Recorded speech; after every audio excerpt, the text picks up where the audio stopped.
Hey guys, it's Trail Killer here. What's going on? It's been a little while, but I've been in Hawaii. Kauai to be exact, actually.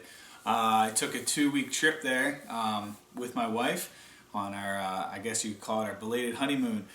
But we did some hiking, lots of day trips, and lots of pampering stuff too. But what I really wanted to go over was my favorite hike of the whole entire trip. Top 10 bucket list, everybody should try it, is the Kalalau Trail.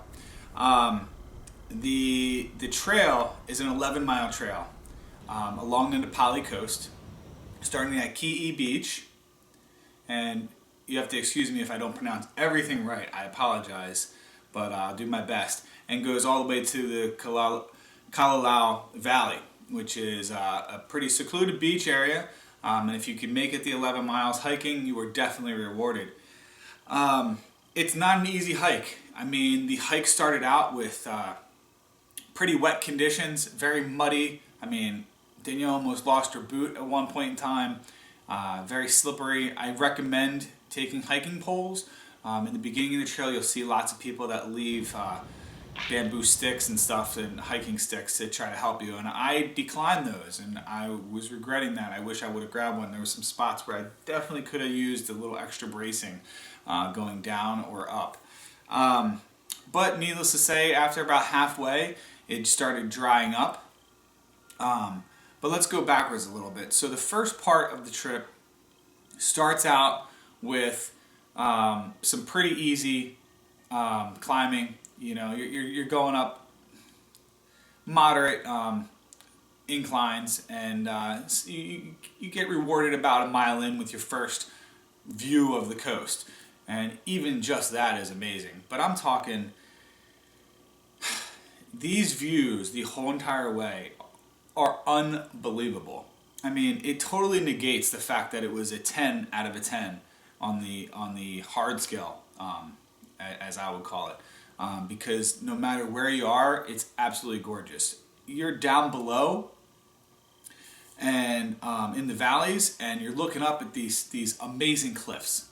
And when you're up top, you're looking over cliffs down at the beautiful crystal clear blue water. What a great trip. I mean, honestly, we were lucky and fortunate to have perfect weather. It got a little cloudy and misty once or twice, but that blew over. I've heard stories of it just raining the whole entire time, people getting trapped out there.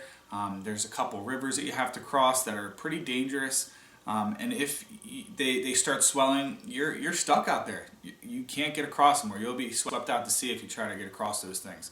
The weather out there is unpredictable. It really just comes in anytime it wants to. There's no real weather forecast, although they try their best.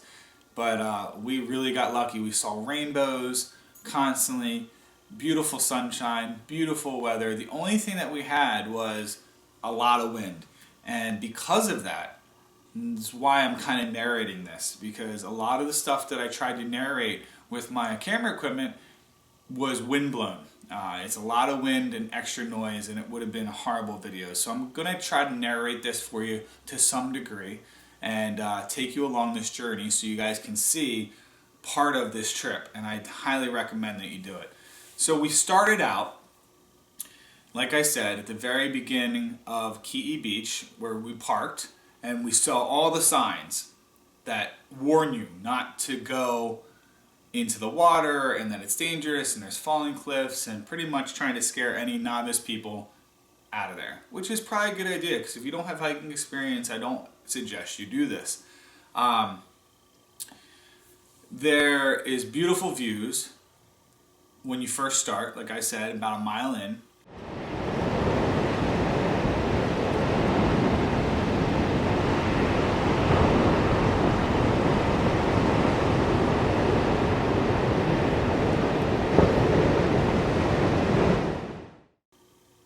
You first get to Hanakapaya Falls in about 2 or 3 miles, I believe.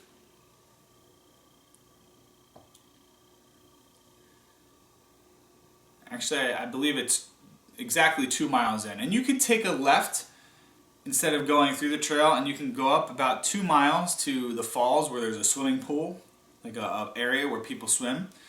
And we declined to do that because we wanted to get to the very end of the trail by the end of the day and enjoy that beach and not do any of the side trips. Our goal was to go back the other way and kind of do those things, but that changed also for us.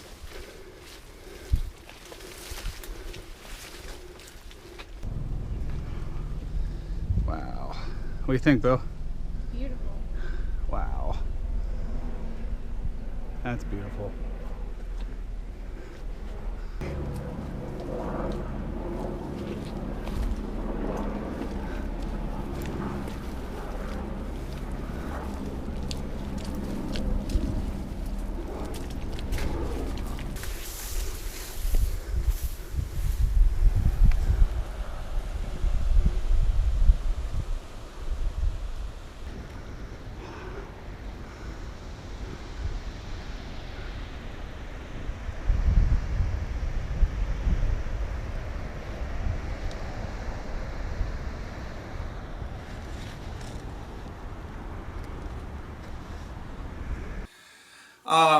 At about mile 6, you will get to Hanakawa Falls, where you can hike about a mile or so in and see another waterfall and swimming hole, which is supposed to be even better.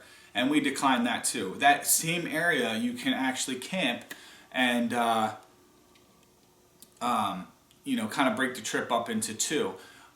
I definitely didn't want to camp there. It was very humid, very muggy, and there was mosquitoes everywhere.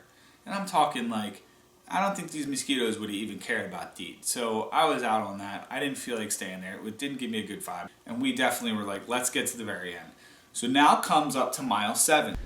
For anybody that knows me, and you all will know now too, I am afraid of heights. So there is a cliff coming up that is pretty treacherous.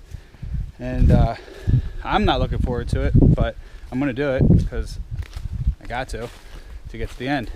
Danielle packed my diaper. Thank you. So I'll be putting that on soon. I'll see you when I get there.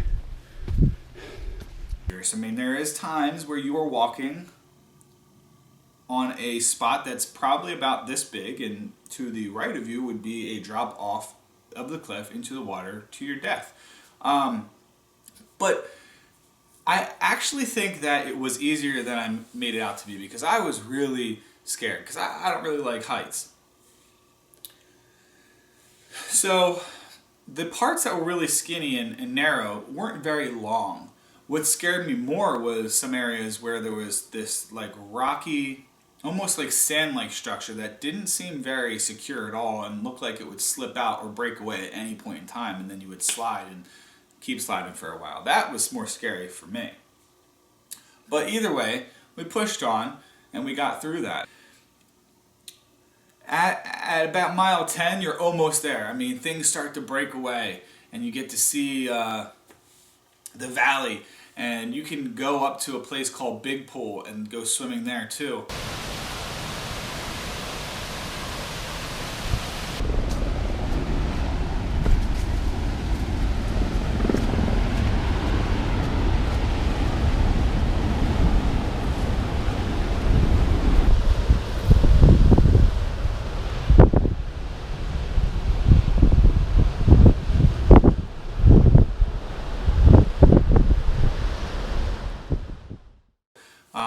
But if you keep going, you're going to want to stop there. You're going to see some camping areas in the woods and stuff, but just go all the way to the end until you hit a waterfall where you absolutely know that you're at the very end. And that waterfall is a place where you can kind of wash off and stuff, and you have already walked through some more camping area, and you hit a wall of cliff. But to the right is a beach, and you can walk around that beach and get to some really cool caves which have some grottos you can swim in. And if you go all the way through the dark cave, there's a little tiny beach inside the cave on the other side. And it looked like to me that there was a place where you could crawl under and go inside and explore the caves more. I did not do that. I just didn't feel safe doing that, and I didn't read anything about it, so I was not going to do that on my honeymoon and get stuck in there. But it looked like some other people had gone in there because I saw some like footprints and some crawling marks.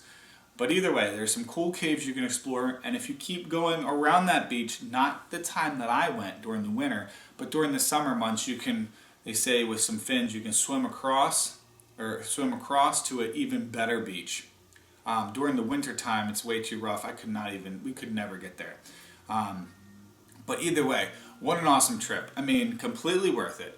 Where else are you going to be able to hike that kind of trip and see crystal blue water, awesome, huge, prehistoric cliffs, gigantic plants, rainbows, perfect weather, perfect white sand beaches, nobody's around to a point, because we did see some people, but you have the whole place to yourself, really.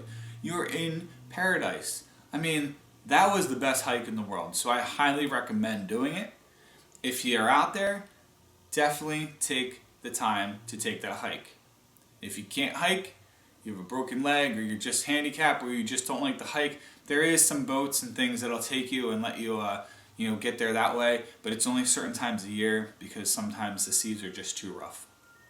The reason I'm not going to show you the way back is because we actually made a friend with a local, Robert Pa and Alakai.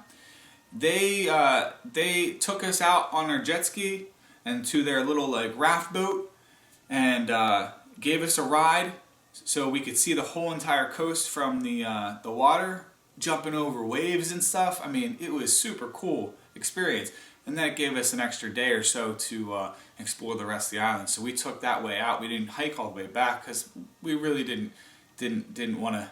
We wanted to have the experience of the boat ride. I mean, we had a great opportunity, and we took it, and boy, that was fun. Let me tell you, those guys know those waters really well, and they got us all the way back to the very end in no time. It took about an hour, and it was probably one of the most fun experiences I've had doing that water ride. So we do gotta come back and maybe take some side trips and see the waterfalls, but I just wanted to share this trip with you. Again, thanks for watching Trail Killer. Until next time, I'll see you guys around. Thanks. Yep, this is where we're staying the night. This is real. This is very real. And I took a shower over on that waterfall. Oh, we gotta put our feet in this water, right? Just for a minute.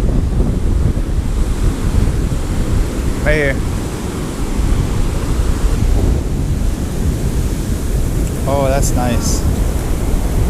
Oh, that's really nice. Nice and warm.